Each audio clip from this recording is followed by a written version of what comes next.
This is the NEWBEEDRONE Hummingbird V4. And if you're looking at it and thinking it looks like just another 65mm whoop, well, you're half right. There's a lot about the NEWBEEDRONE Hummingbird V4 that's going to feel very familiar if you're familiar with 65mm whoops from Beta FPV or Happy model. But NEWBEEDRONE has historically made some, shall we say, interesting design decisions in designing their whoops that have left a lot of people scratching their head. So today we're going to look at the NEWBEEDRONE Hummingbird V4 and just see, is it a whoop that you should maybe consider buying compared to some of the other competing whoops from Beta FPV or Happy model. But we're also going to look at some of these questionable design decisions that NEWBEEDRONE has made and try and figure out why they did it and if on the whole it's a net positive or not. I'm Joshua Bardwell. You're going to learn something today. The idea behind the Hummingbird V4 is that it is a budget whoop that you can buy as a beginner, get into easily, and enjoy. It's not designed to be the lightest weight. It's not designed to be the highest performance, although, as you'll see when I take it out and fly it, it flies pretty good and it's reasonably durable, and I don't have really any complaints about how it flies.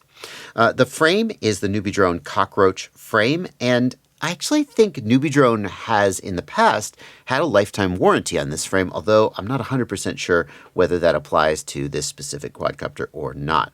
I've crashed it a reasonable amount and it's held up so far, although I've only been flying this for a week or so I couldn't say how it'll stand up to like a lifetime of abuse. The motors are 0702 in size and 30,000 kV. 0702 is pretty much the standard size for 65mm whoop motors among top racing and freestyle pilots, so in a case like this, I'm just going to go with the wisdom of the crowd and assume that they know what they're talking about. 30,000 kV, on the other hand, is a spec that I have some reservations about.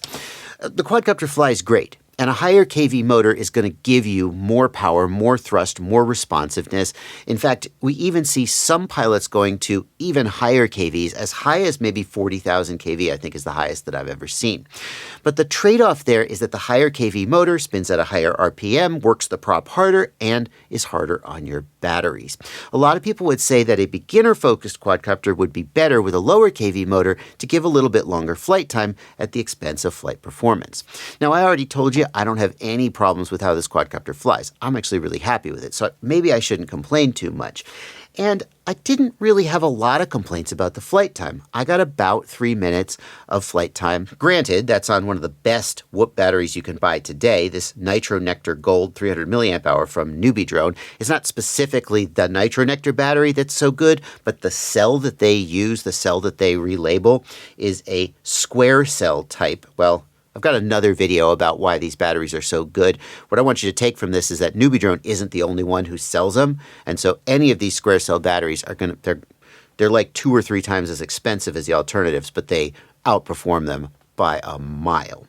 So I got about 3 minutes of flight time, and that's not much to complain about. So maybe the 30,000 kV is fine, but some people would say you would rather have longer flight time with a lower kV motor. And if you're one of those people, good news, you can just go into Betaflight, go into the PID tuning tab, and find the motor output limit and reduce the motor output limit to effectively bring that RPM and kV down in software with almost no downside. So great, 30,000 kV. Performance for those who want it, docile flight in software for those who don't. The flight controller in the Hummingbird is custom made by NEWBEEDRONE. They just call it the Hummingbird V4 flight controller. It includes a built-in Express ELRS receiver and a 400 milliwatt analog video transmitter. The V3 version of the flight controller only had a 25 milliwatt video transmitter, which is fine for racing, but if you're going to do cruising or freestyle flying, you probably want more power. 400 milliwatts is going to be great. More range is better, but we're going to have to take it outside and actually see what kind of range we get off of it before we could judge how it performs in the real world. The flight controller also has a 4-channel 12 amp ESC, which is more than enough for a little 65mm whoop like this. A lot of times a little 1S board like this will have like 5 or 6 amp ESCs, so this ESC should be able to handle these motors with no trouble. I love that the flight controller has a UFL connector for both the video transmitter and the Express ELRS receiver. It might be a little hard for you to pick it out there, but take my word for it. Neither of those antennas are direct soldered, and that means that if or when the antenna gets damaged, you won't have to solder a tiny little impossible fiddly RF connection in order to replace it. You'll just buy a spare and pop it on. And the overall weight of the quadcopter without a battery is 19.3 grams, which is pretty lightweight.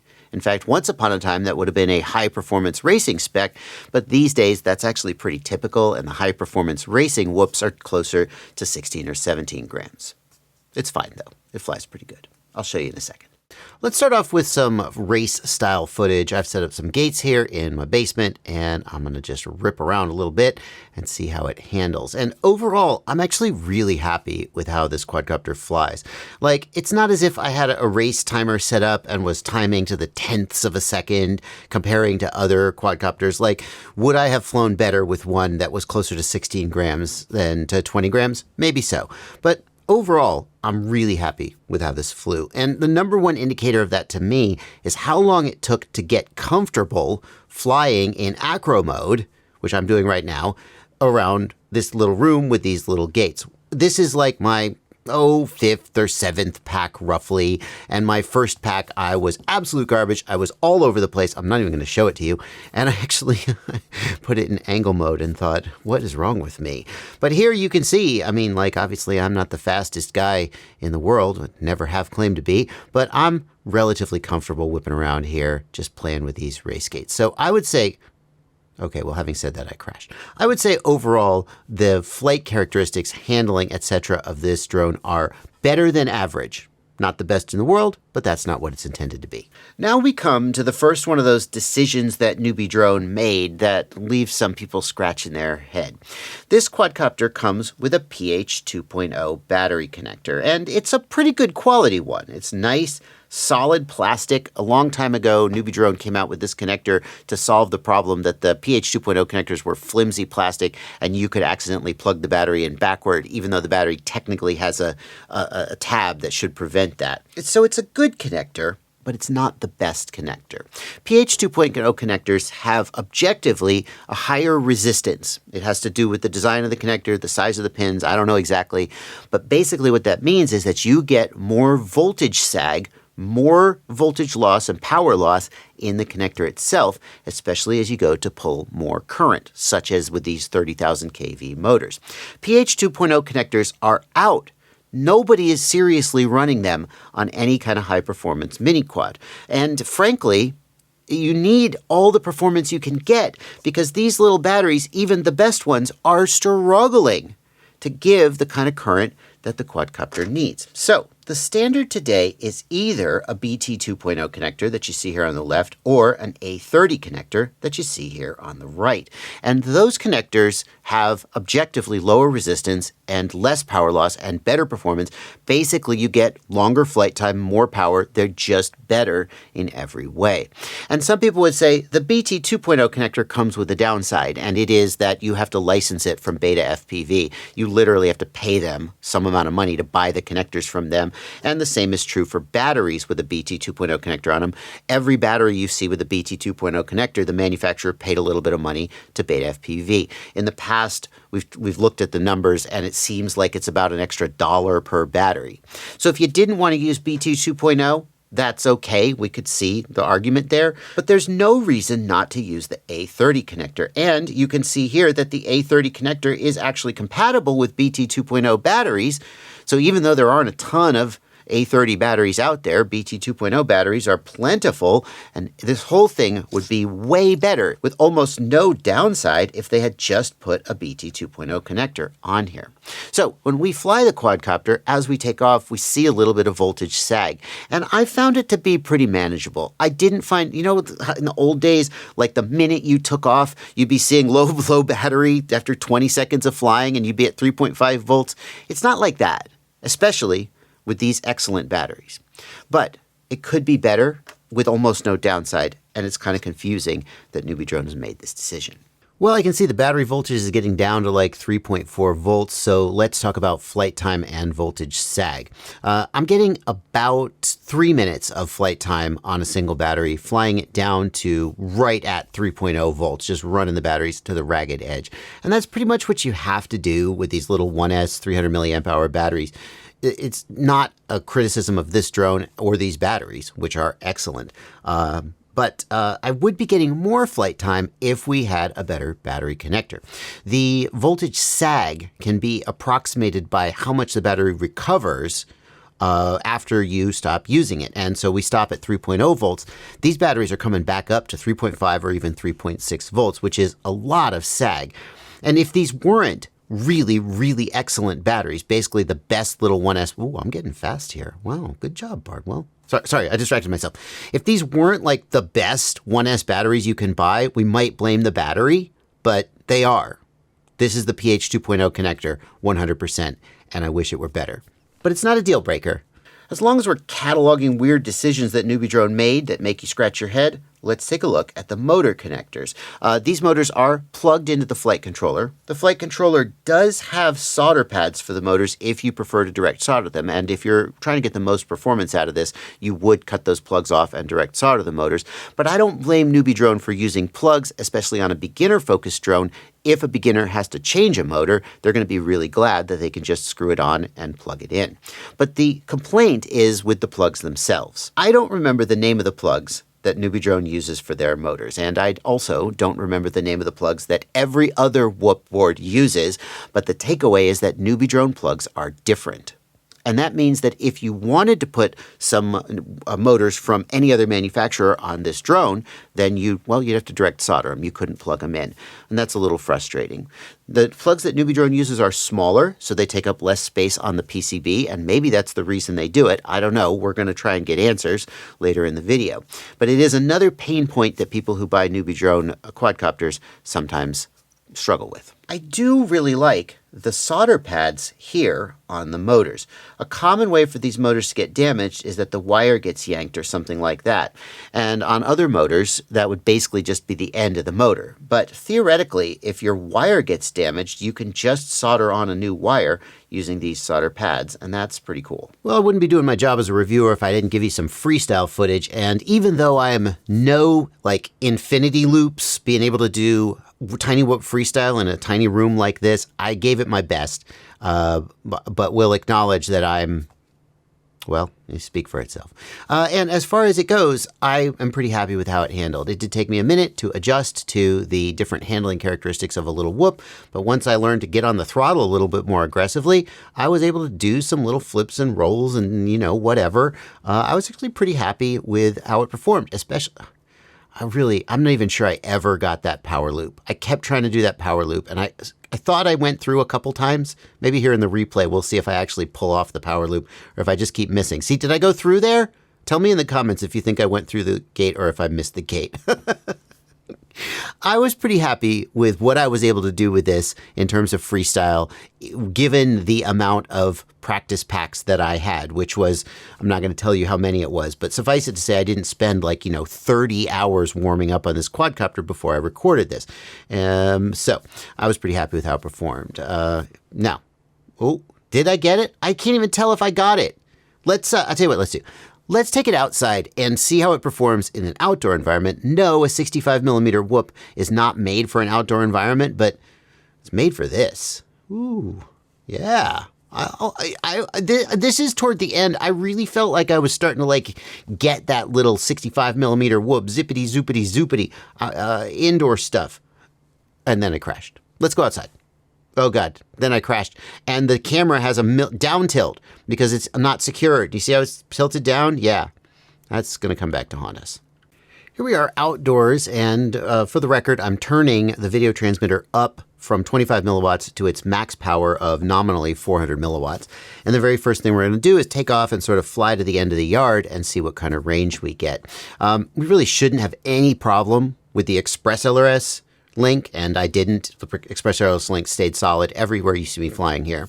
This is not remotely the edge of the range that this thing could do. You can see it's not even beginning to think about breaking up over here. And I know that's not very far, but a tiny whoop video transmitter, many tiny whoops that I've flown would be breaking up by that point.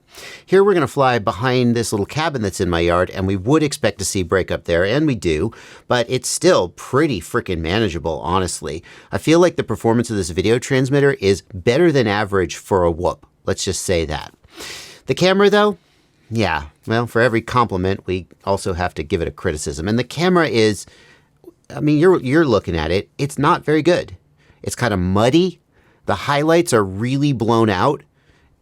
I know it's analog, so how much detail and resolution can you really expect to get? But it feels like we're not getting as much detail and resolution as we could with a better camera. I'm okay with the fisheye. There's not too much fisheye. It's okay, but it could be a lot better. It could be a lot better. The exposure is kind of all over the place. Like you can see the highlights kind of blowing out and then coming in. And I know I've seen better from Tiny Whoop cameras. All right, that's enough about that. Either that's a deal breaker for you and you're looking at it going, ugh, I can't live with that. Or you're looking at it and going, meh, it's okay. For me, meh, it's okay, but I'm going to keep complaining about it and maybe NEWBEEDRONE will fix it. I'm really impressed with how this little quadcopter flies outdoors. 65 millimeters have gotten way better at flying in outdoor environments. It used to be that they were just so small that they got blown around by the wind, if there was the smallest amount of wind, and they were so slow that you didn't see that. You didn't see me bonking into that. They were so slow that if you were in an outdoor environment, it just felt like it took you forever to get from point A to point B. That's not the case. I had a great time flying this thing around in the outdoors. If I went down in the grass, there was a very good chance that I wasn't going to be able to turtle mode and get back up again. But overall, just super happy with it. Darting around in these little tree branches, going a little bit of fast, kind of racy style stuff that you saw a minute ago.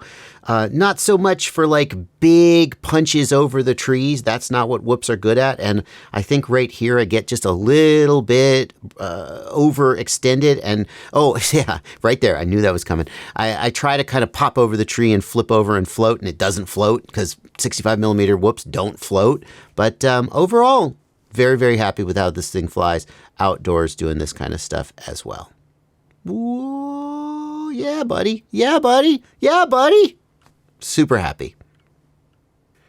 A repeating issue that has to be called out is that the camera angle was not consistent in a crash. Now, the ability to adjust the camera angle is something that NEWBEEDRONE added as a feature on this Canopy. In the previous version, the camera was at a fixed angle, which meant it didn't move in a crash, but it also meant that if you wanted to go a little bit faster or a little bit slower, you couldn't adjust the angle. So I definitely appreciate that the angle's adjustable, but you can see here that in the last crash, the camera is tilted downwards. And so basically I just have to carefully fly it home and then tip it up again. And I don't know what the solution is, like a perfect solution that like lets you adjust the angle and holds the angle. But I am here to complain about the fact that the perfect solution doesn't exist on this drone yet. Next, we're going to go talk to Kelvin Lee, the owner of NEWBEEDRONE, and we're going to ask him some of these questions about these decisions NEWBEEDRONE have made that have left some of us scratching our head. We're going to get answers, finally, as to why NEWBEEDRONE does these things, and then you can decide for yourself whether you find those answers satisfactory. But before we do that, I want to remind you that I have a Patreon. Patreon is the best way for you to support the work that I do here. You go to Patreon, you sign up, and every month, $2 or whatever amount you decide is fair is taken off your credit card and sent to me. And although it's not very much money, hopefully compared to the value you get out of my content, it really does add up at every person who does it. So if you value the work that I'm doing here, going and talking directly to the owner of the company and saying, bro, why did you put a PH 2.0 connector on this? Don't you know that BT 2.0 exists? And getting answers, if you value that kind of original journalism, dare I say, please consider signing up. If today's the day, I'd love to have you as a supporter. And if today's not the day, I can't stop. I'm just going to keep making content and publishing it, and maybe that day will come. So my name is Kelvin, and I'm the NEWBEEDRONE owner. And I think some people know me, some people don't, because I also show up in a lot of our video. But most of my time is just focusing on the operations and also making products. And all these products ideas all come from me, including like those like motor plugs or like the Hummingbird. People complain about the OSD things, and I will explain a little bit about why I'm doing this. Let's talk about NEWBEEDRONE products, and I think the place that we have to start is when this flight controller came out, the Hummingbird flight controller, the Hummingbird V4, right? It has Express ELRS built in, and people got this, and the Express ELRS was fail-safing and having short range. and it was due to a defect in the board. Yeah, it's basically the oscillator issues, and then so this is it's basically when we purchase the material, that oscillator, it's a Chinese brand, and then when we get it, we normally we test 100 out of 1,000, and then if 100 of them it's all good, then we will use that. And then when we get that oscillator, it's not a good brand. It's not like a popular brand that we use. And then overall the test for the first 100 is all good. But when we run to the production for the first 1,000, there is 500 of them. The oscillator have issue, and the oscillator causing the receiver is not getting the signal very well. So that's later on a lot of people complain about the receiver issues. But we take responsibility for that. Any kind of Hummingbird V3, if customer have oscillator issues, we just provide a shipping label for them to ship it back to us. And if it's international, we will ship them another drone, or we'll just refund 100% to the customer. The other question that people have about the NEWBEEDRONE product line, and this is not just the Hummingbird, but it's going all the way back to the original, maybe even the original B-Brain, is NEWBEEDRONE. If I was giving it the most positive spin that I could, I would say that NEWBEEDRONE tries to be innovative. Like, you guys have used used a custom software OSD chip, so you didn't have to have the max chip on the board, and that saves space on the board. But it means that the OSD and the Betaflight version is, you have to get custom firmware, right? You guys have motor plugs that are a different size than are on other flight controllers, so people have a little bit more of a hassle if they want to use non-NEWBEEDRONE motors. You guys have an SPI-based Express ELRS receiver instead of a serial-based one. And I think that I would like to hear the engineering reason or the marketing reason behind these things, because a lot of people would say, why don't you just do it like everybody else does it and make life easy? Yeah, okay. So overall, for all those, like using small plugs, using our customized OSD chips, why we're doing that is because the board, the space is very, very limited. And then if you have the Hummingbird V3, even the V3, you can see there is not much space available on the board. We already use down to 0201 components, like the resistor or capacitor. And 0201, I think it's pretty small. I mean, people can go down to like 01005. That's crazy. That it can be even like hand solder or like like repair, right? And that's the reason why I spent almost 6 months to hire a embedded engineer to work on the OSD chips, and overall like fixing the bug to make it 100% works. It takes us around like 2 years. The analogy that's coming to my mind is, like, there's people who want to be a trailblazer, and I don't want to like oversell it, like, you know, but there's people who say, I'm going to do the inconvenient thing today, but I'm going to try to solve this problem, and the solution isn't going to be perfect. But then at the end of the road, I'll have created a new thing, you know. And it sounds like that's what you're trying to do. And so then I think you could say, well, if there are customers who say that's annoying, can I just flash Betaflight? You're like, okay, then you buy a different product.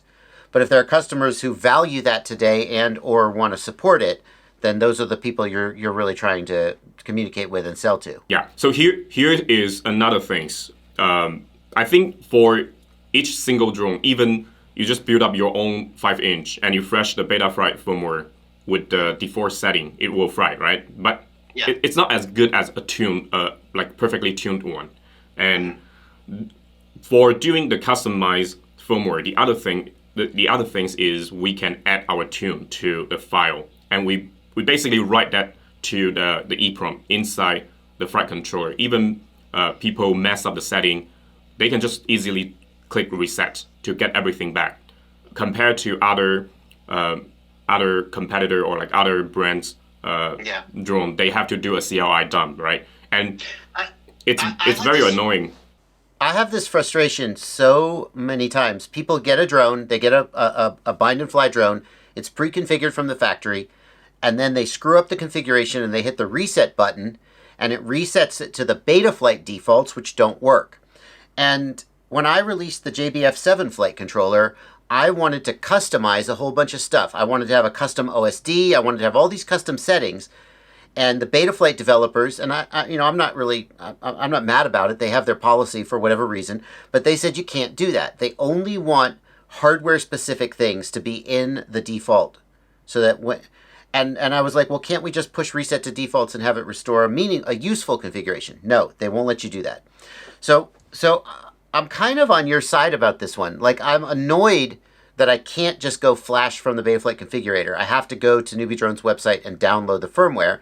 But I think your argument is that you're solving a problem for people who, if they screw up the configuration, they just hit reset to defaults and it actually goes back to the factory default config instead of a useless config. Yes. Yeah. And I don't recommend people to flash the firmware, because a lot of people, they, for example, how to get into the DFU mode. I believe still a big part of user, they still don't know how to do that. And when they mess up things, it takes so much time, because when our customer support talking to them, even like by using phone, it's very difficult to guide them step by step to get the drone fixed. I know. Yeah, believe me, I know. I believe you guys, because a lot of people contact you for like asking you how to get the drone works, right? It will take forever, and it's very difficult to explain. And I think to put the setting and everything, pack them into the firmware and reset will bring everything back.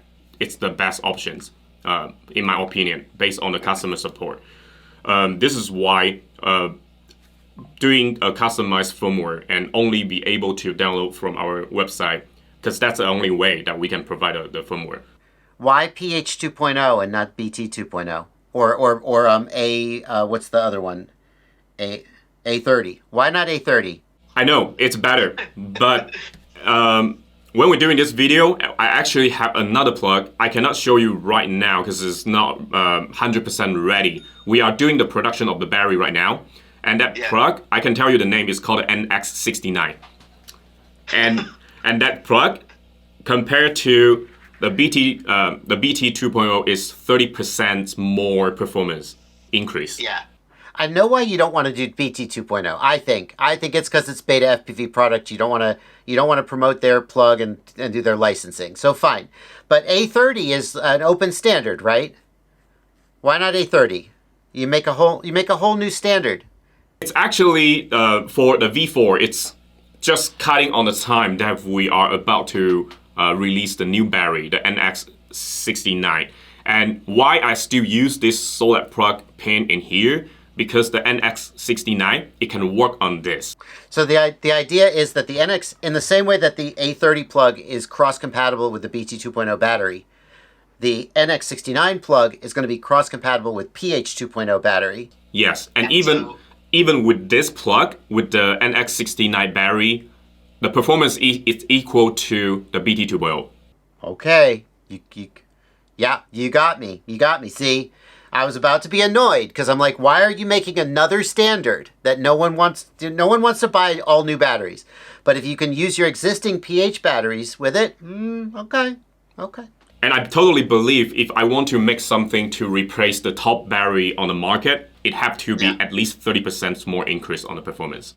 The question I think you should be asking yourself is not, is the NewBeeDrone Hummingbird V4 a good whoop? It is. I'll just say it. It flies really good. It has pretty good performance from the video transmitter, built-in Express ELRS, powerful motors. The camera is a weak spot. I'll admit that. That's, I think, to me, the weakest spot is the camera. But it's usable. And it's at a good price, especially now that tariffs are going into effect, and who knows what will happen to pricing. Being able to get this thing for $80 as of the time that I'm making this. People from the future tell me in the comments how much it costs today. It's a good whoop, and it's worth the money that you're spending on it. The question is, would you be better served by something like this the Beta FPV Air 65, or this is the Happy Model Mobilite, although it's an older version of the Mobilite. It's not the most recent one. I just reviewed it a few years ago and pulled it out of the drawer. There are quadcopters out there with as good or better flight performance and definitely better cameras for a little bit more money, and you owe it to yourself before you spend the money on the Newbie drone to cross-shop. I'm going to put some cards on screen and links in the video description below to my reviews of those quadcopters so you have a sense of what's out there. In addition, if you're shopping for a whoop, you also need to be asking yourself, should I be buying analog or should I be buying HD0? And I'm going to put another card and another link in the video description to my review of the Mobula 6 HD with HD0, so you can compare that as well. But if you're settled on the Newbie drone, then there's a link in the video description below, and you should go click that link, because when you click that link, I get a commission. If you just go type newbiedrone.com into your browser and buy this, that's great. Good for Newbie drone, good for you. Nothing for me. So click that affiliate link. Yeah, go down there, click it, bookmark it. Just use it anytime you shop at Newbie drone. Yeah, okay. Here's those cards that I promised you. I'll see you in the next one.